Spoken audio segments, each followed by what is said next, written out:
Well, Sean, going back to some issues that are in the news, Nunes is not going to recuse himself. In the midst of all of this back and forth, what does the White House say about that? Well, April, the White House, as I think I mentioned this yesterday, I mean, he's conducting an investigation. He is the elected or appointed, I can't remember how they do HPSI over there, but appointed and confirmed or however but by his colleagues in the House and the Speaker. He is the chairman. He's conducting an investigation. It is up to the House of Representatives and the Speaker and the members of the House Republican Conference to determine. But I mean, there's nothing that I see that is problematic in him conducting an investigation that we asked both the House and Senate Intelligence Committees.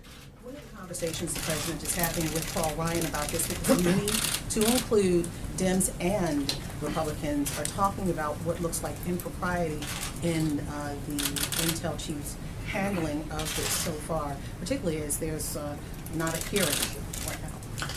Well, I would take issue with I think you're right that there may appear to be certain things, but I don't think there's any actual proof or sustaining allegation about anything that's done. Again, I mentioned this yesterday. If you look at what Chairman Nunes has done, he has met with people who are cleared to discuss classified information regarding a review that he is conducting. That's how it's supposed to work. And again, I understand that when things are leaked out in the media, that somehow that is a standard that's acceptable, but when two people who are cleared to discuss classified information, or three or however many, discuss classified information, somehow that's wrong because it's not being leaked. He is conducting a review, which we have supported on both sides of the chambers, and I think that they should do this. But I think to start to prejudge where this thing is going, we have been supportive of it, as you know, and I think that let's let that process bear itself out and see what happens. I will tell you that I've seen reports in the media that the NSA has documents that they are supposedly trying to get to the House Intelligence Committee that have been requested. We think that's a great thing, if that's in fact what's happening. But again, I think part of this all gets back to that there is a process. And I get that sometimes it's frustrating to us. I believe that we want this over as much as I think some of you, but we recognize that there's a process that has to take place. And that process is taking place. The chairman and the House Intelligence, and I know that Senator Burr and Senator Warner are talking about the process that they're going to go on the Senate side.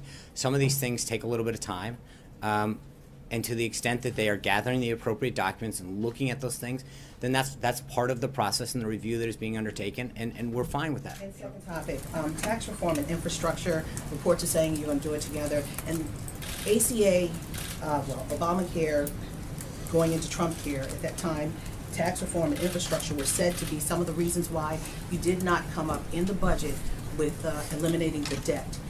Do you have cost estimates as it relates to tax reform and infrastructure as of yet? No, because I think you need to have plans laid out first, and I think part of this is that we're in the beginning phases of both of those. To have a score on either one of them or a cost when we don't have those formalized yet, and I think we're in the beginning phases of having those discussions with both stakeholders, members of Congress on both sides, and obviously internally the formulation of those plans is continuing. So until that happens, I don't see us having a formal cost or a score. CBO now? It's not a question of trust. Remember, I want to be clear about what I've said before. I think when it comes to cost estimates and budget issues, which is what CBO is charged to do, they are the Congressional Budget Office. And while I think sometimes they're a little off on that, that is what they're charged with doing. And I think there's a score where I think it's not a question of trust, it's a question of accuracy. And I think that the issue that we previously brought up was when they had scored people and coverage, which isn't necessarily their wheelhouse, they had been way off. And again, I don't think it's a question of us trusting or not. It's literally a question of saying they believed that 26 million people would be on Obamacare, 10.4 were and falling. I think that's not a question of whether we trust them or not. It's a question of that those are the facts. And those facts bear out that they were off by more than 50% when it came to counting people. And I just want to be clear that it's not a question of whether we trust them. I would ask whether that's really what they're supposed to be doing. Major. Sean, a couple of things. that we talked about on Monday. And Monday you said to us from the podium you would look into how Chairman Nunes was cleared here and with whom he met. Can you give us, we tried to ask you that yesterday as you walked out. Do you have any information to live up to the commitment you made here on Monday to provide more details about how that happened in a process you just told us that, again, is above board and totally appropriate? I don't have anything for you on that at this time. But again, I don't. What are you looking into? I have asked some preliminary questions. I have not gotten answers yet, and I think so no, I don't have anything further on that. But again, I would argue, Major, it's interesting, and I brought this up the other day, that there seems to be this fascination with the process. It's how did he get here? What door did he enter? As opposed to what's the substance of what we're finding. When I get, not from you, and I'm not trying to be, but it's so many times I get these calls that we have an unnamed intel source that says the following substance occurred. Do you admit it? Do you deny it? Whatever. And we have this argument over substance. In this case, the fascination is with what door did he come in? Who did he meet with? How did it get waved in? As opposed to what I think it should be, and ironically it's not when it's the shoes on the other foot, is what's the substance? Just yesterday, just to be clear, we started this day with the Washington Post falsely posting a story saying the White House blocked Sally Yates, right? By the end of the day, it's officials blocked Sally Yates. They were wrong, and they jumped to a conclusion based on whatever unnamed sources. And I think that what we're trying to do is argue that there should be a process. The chairman of the House Intelligence Committee and others are going through a review. We support that review. And so as much as I understand that everyone wants to jump to how did everyone get in? What did they do? They're undergoing an investigation. I have a substantive question about that. Okay. But I'm just asking you about something you told us. No, I said I would look into it. Are you going to continue to look into it? I will. I will look into it, and whether or not. You live up to that obligation. I will. But the obligation is, I said I would look into it, and I would continue to do that. Okay. So you said yesterday about Sally H. Show what you know. Well, one of the reasons that there's this question about Chairman Nunes is he hasn't told his own committee members what he knows, how he learned about it, and what the substantive importance of that is.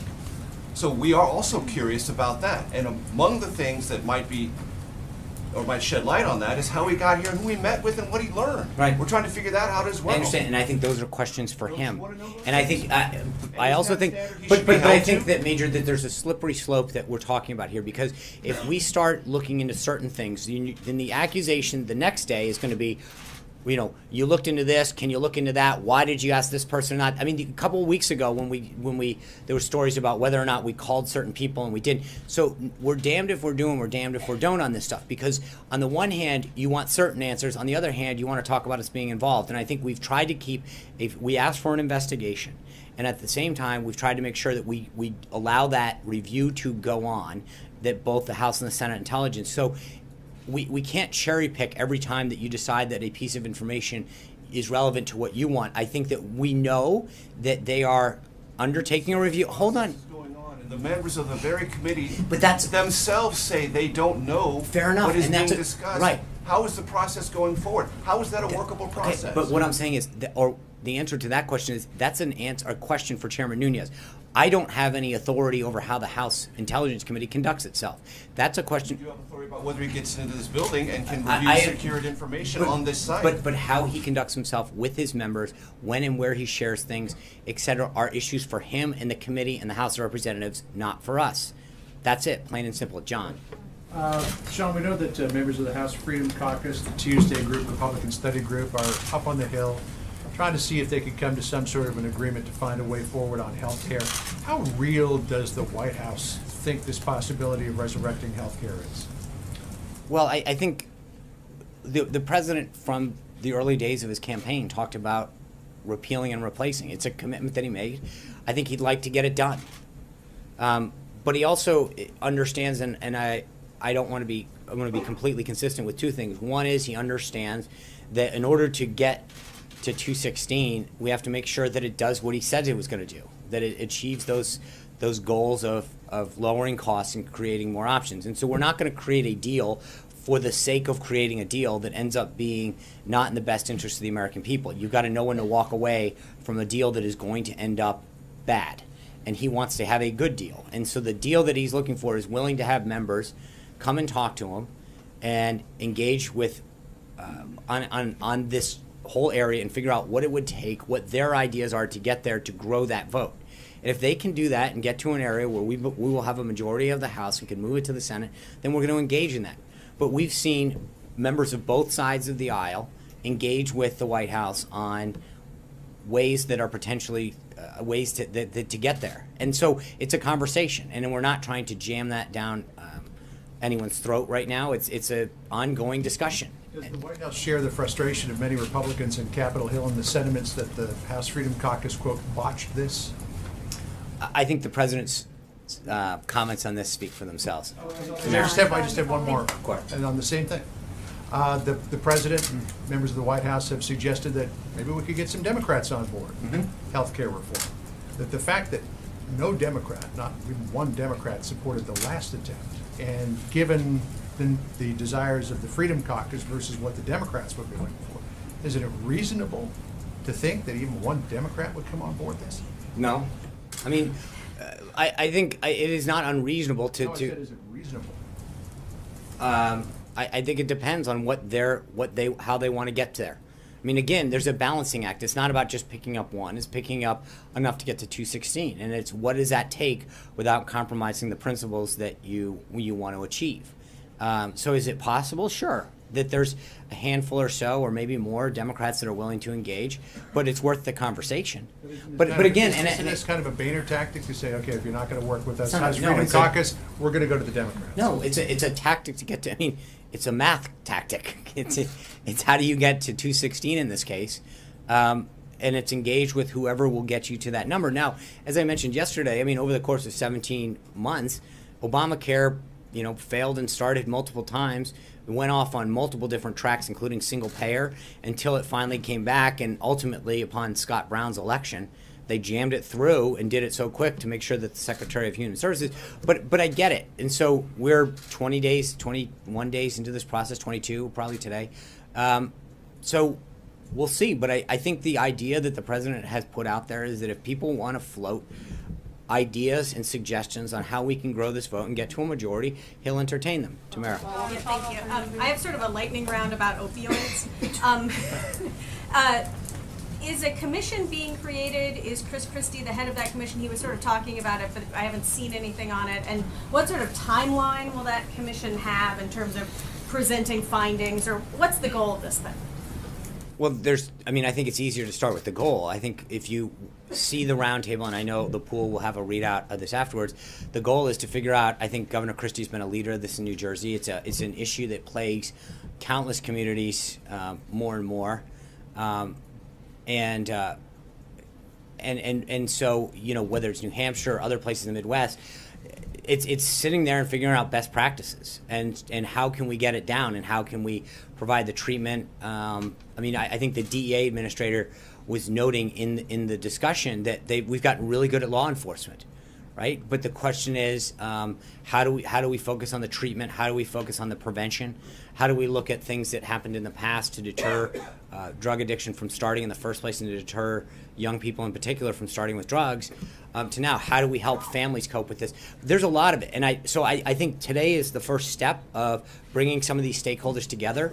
But like I just mentioned on the other thing, I appreciate that everyone wants the answers, but I think that there's a reason that you're looking at this as two things: a whole of government and a whole of person, right? It's looking at how do we look at people to help them get the recovery, stay clean, not start in the first place, help them get them into treatment centers, help them get a job afterwards. I mean, there's a lot of whole of person, but then there's a whole of government. As I mentioned, you're looking at around that table today, you've got families and parents and individuals who have been personally affected in one way, shape, or form. You've got Governor Christie, who's dealt with it at a state level. You've got Pam Bondi, who's looked at it from a state level. You've got Secretary Kelly, who's looking at it from Homeland Security, DEA, who's looking at it partially from a law enforcement. Then you've also got Secretary of DeVos, who's looking at it from an education and a prevention. And it is a big, big issue that is plaguing our country, plaguing our communities, and plaguing our families. And so I wish I could give you an answer and say this is how we're going to solve the problem. But I think the first step is understanding the problem, the magnitude of it, and looking at how we approach it holistically. Yeah. The timeline for them coming back with findings, and then the president, when he was campaigning, seemed to endorse the STOP Act, which would prevent fentanyl from being imported or helped prevent fentanyl from being imported from countries like China. Would he use his presidential bully pulpit to sort of push for that legislation now, which has not really gotten off the ground yet over in the Congress? That was one of the, not the specific piece of legislation, not the topic in particular, but I think there was a lot of discussion about fentanyl and the rise of it today. And I think the Attorney General brought that up and was talking about the escalation of that from the 1980s to now. And so there is a look at it. But I again, as I mentioned, you've got the Attorney General there, law enforcement education. Part of this is to really look at this and figure out what are the ways that we can address it from coming into the country. And the DEA administrator was talking about it, especially the flow from the southern border. But then you look at it from a law enforcement issue, a prevention issue, and a treatment issue. And this is I wish I could give you a really easy answer and say, here's the silver bullet that's going to stop this. But we recognize the growth of this problem in this epidemic, and how do we solve it going forward? John Gizzi. Thank you, Sean.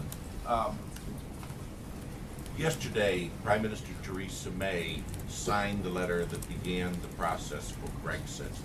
A week ago, on Friday, Jean-Claude Juncker, who is the President of the European Commission, used some unusually strong language about the President, saying that his comments encouraging other Brexits could lead to war among the Balkan countries. And he also said in the end, and is quoted on page 1 of the Financial Times, that the President does not know a lot about Europe. What is the President's response to that?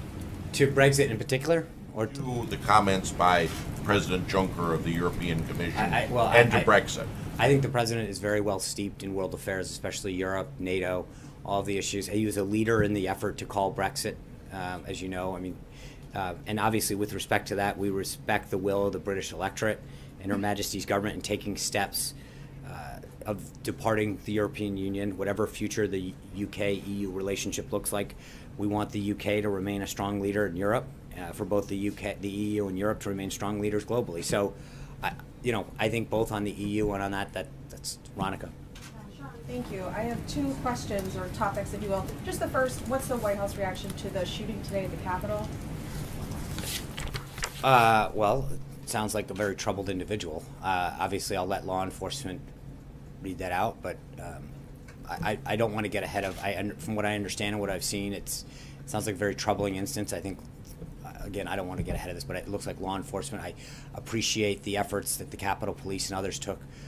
I mean, you literally watched people put their lives in harm's way today to protect tourists and other citizens, and so I want to commend the work of the Capitol Police and the work of law enforcement to continue to protect us at this time when Washington is in its glory with the cherry blossoms out and so many people are coming here to visit the Tidal Basin and their House of Representatives and the Senate and walk around Washington, D.C. It's reassuring to know that so many brave men and women are willing to put their lives on the line to make sure that the city stays safe. A second topic. Last weekend, the President spent the weekend here, not at Mar-a-Lago. I'm wondering, was that in any way in response to some of the pushback he's received about the cost associated with those trips? And part two of that, does he plan to be here again this weekend? So no, yes. He will.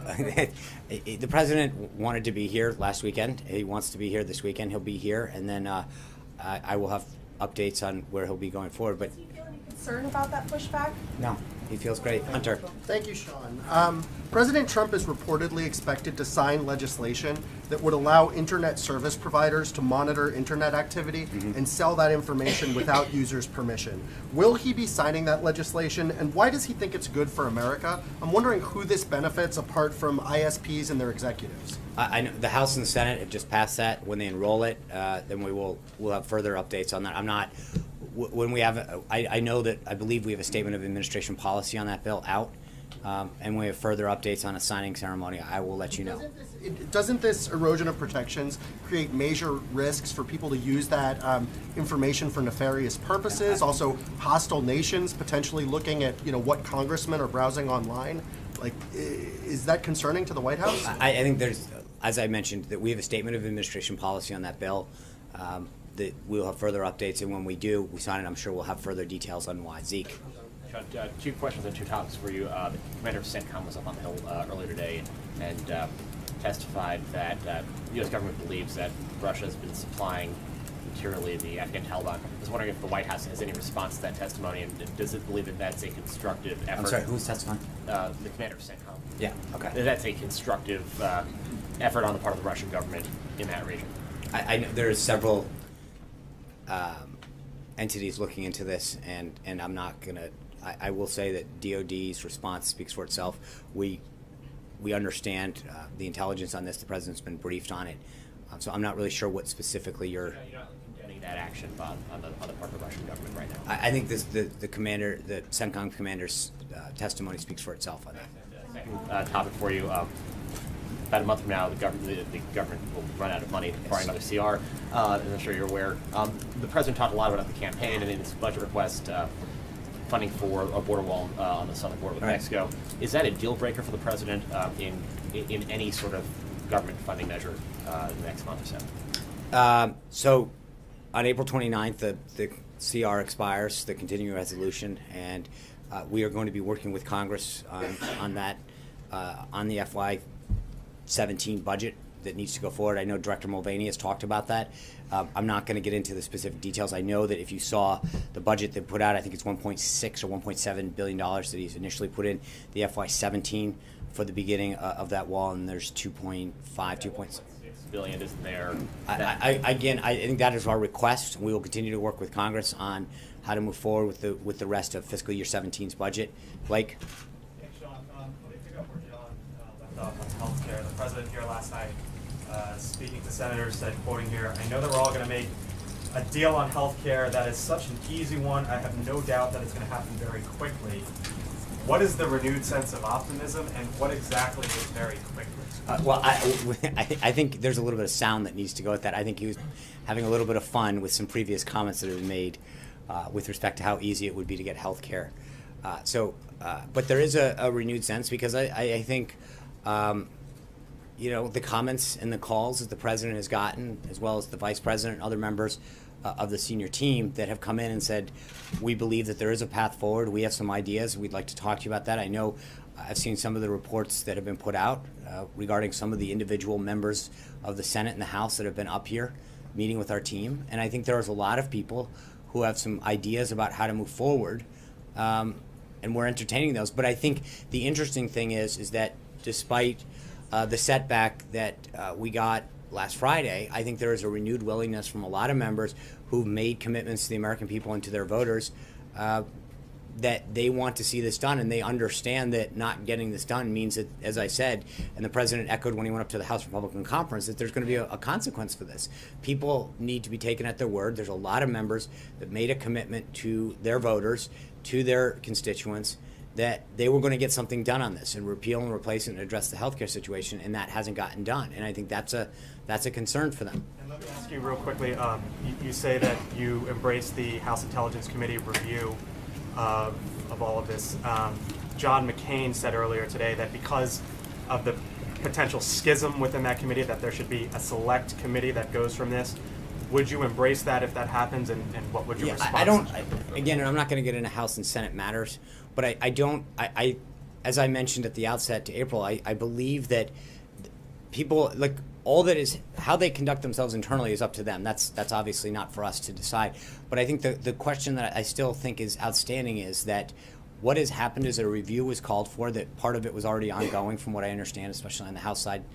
And the chairman of that committee has gone and sought information and individuals who believed that information to further the review. I'm really not sure how that's anything other than what you're supposed to do. And I think that is consistent what he has talked about. Dave Boyer.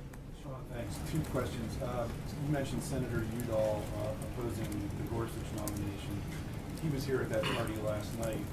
Did the president try to work with the room with him and other Democrats about the nomination last night? I know he and the First Lady and others spoke to a variety of senators. I wasn't keeping tabs on everybody that he spoke to, but I do know that he had an opportunity to speak to a lot of different senators, and he's talked to a lot on the phone. So I don't know about Senator Udall himself.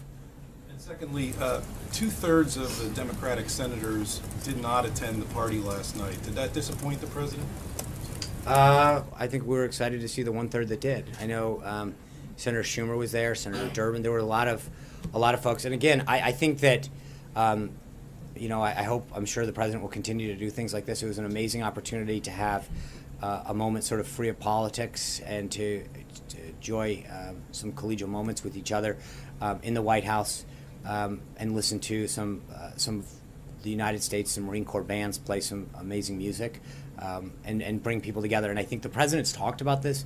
You know, he's mentioned this a bunch of times, that there used to be a time when you could sit down and share a meal together and go. And I think that's what he's been trying to do, is bring groups back in and at least just have a conversation and get to that human side a little bit. And so yesterday was a good start, I think. Jonathan.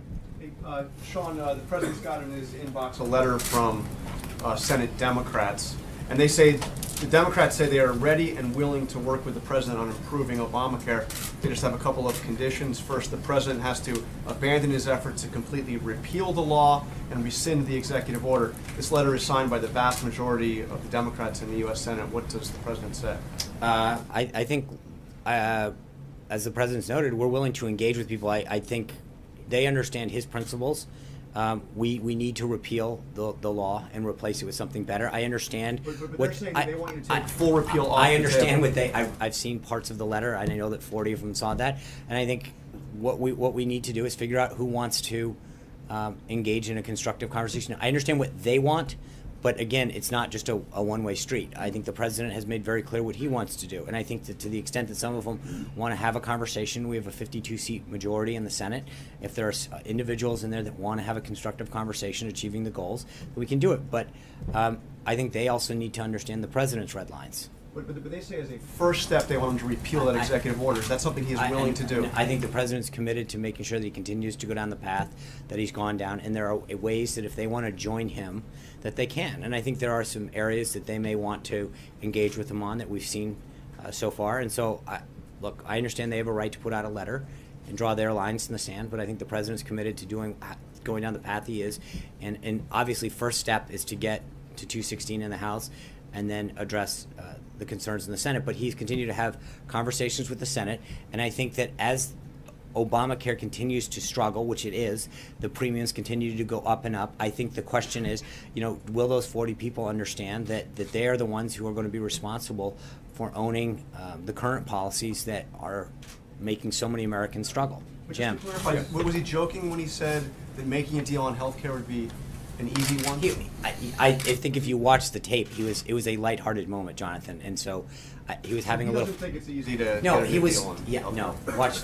He was having a fun time with the senators there. Jim. You know, the other thing that the president said last night was our soldiers are fighting like never before in Iraq. But as you know, Sean, U.S. Troops there are in a support role, an advise and assist role.